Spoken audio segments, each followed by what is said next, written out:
পিঠাপুলি কেনা পছন্দ করে? সবাই পিঠাপুলি পছন্দ করে। সেটা হোক পূজা পার্বণে বা অন্য যে কোনো একটি গুরুত্বপূর্ণ বা স্পেশাল মুহূর্তে।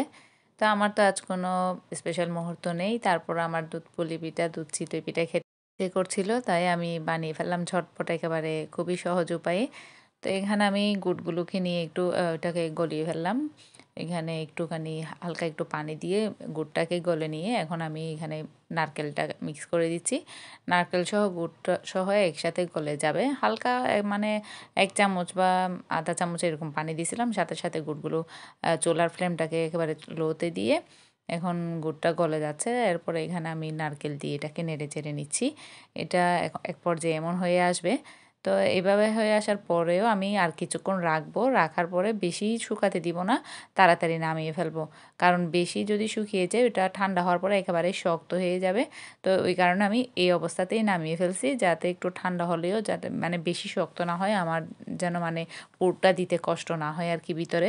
তো এরপর আমি জিনিসটা রেডি করে পুরটাকে একটু নরম থাকা অবস্থাতেই নামিয়ে ফেলছি। এখন আমি শুকনা চালের গুঁড়া নিয়ে পানিতে একটু করে লবণ দিয়ে পানিটা যখন বলক চলে আসে তখন আমি চালের গুঁড়া দিয়ে দিই।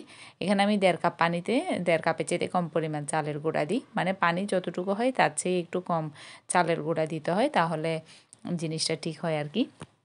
তো এখন আমি রুটি বেলাবেলির কোনো ঝামেলা করিনি। সাথে, সাথে হাতে নিয়ে মানে এভাবে ডোটাকে একটুখানি লেচি কেটে নিয়ে এভাবে ২ আঙ্গুলের মানে ২ হাতের আঙ্গুল দিয়ে ২ আঙ্গুল দিয়ে এভাবে প্রেস করে, করে এভাবে চাপ দিয়ে, দিয়ে জিনিসটাকে এভাবে বানিয়ে নিই। একটুখানি খেয়াল করলে আসলে বোঝা যাবে। আ হাতে মানে এভাবে হাতের ২ আঙ্গুলের বৃদ্ধাঙ্গুলি দিয়েই জিনিসটাকে চাপ দিয়ে, দিয়ে করে নিতে হয় আর কি। একেবারেই সহজ। রুটি বেলার আসলে ঝামেলা নিতে ইচ্ছে করেনি। তো ভাবলাম এভাবেই করে নিই। এই তো একেবারে গোল করে খুব সুন্দর হাতেই আসলে সুন্দর করে শেপ দেয়া যায়। এখন আমি ডোর ভিতর এই পুরটাকে দিয়ে দিব। রুটির মধ্যে ওই পুরটাকে দিয়ে দিব। এই তো এটা বেশি শক্ত হয়ে যায়নি পুরটা ঠান্ডা হওয়ার পরও মোটামুটি ছিল। যদি বেশি শুকিয়ে যদি নামিয়ে ফেলা হয় তাহলে ঠান্ডা হওয়ার পরে পুরটা মানে বেশি শক্ত হয়ে যায় আর কি।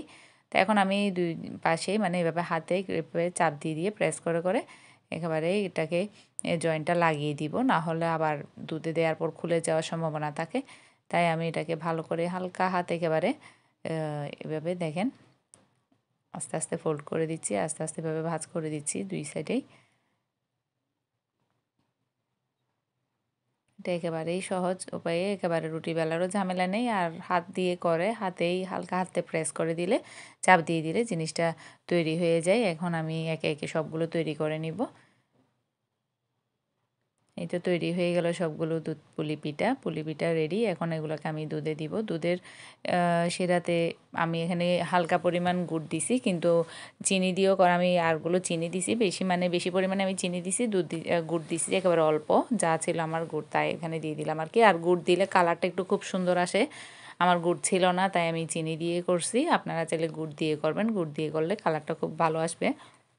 তো এখানে আমি কয়েক পিস এলাচ দিয়ে দিলাম। আর এখন দুধ যখন একেবারে বলক চলে আসে তখনই আমি পিঠাগুলো দিই।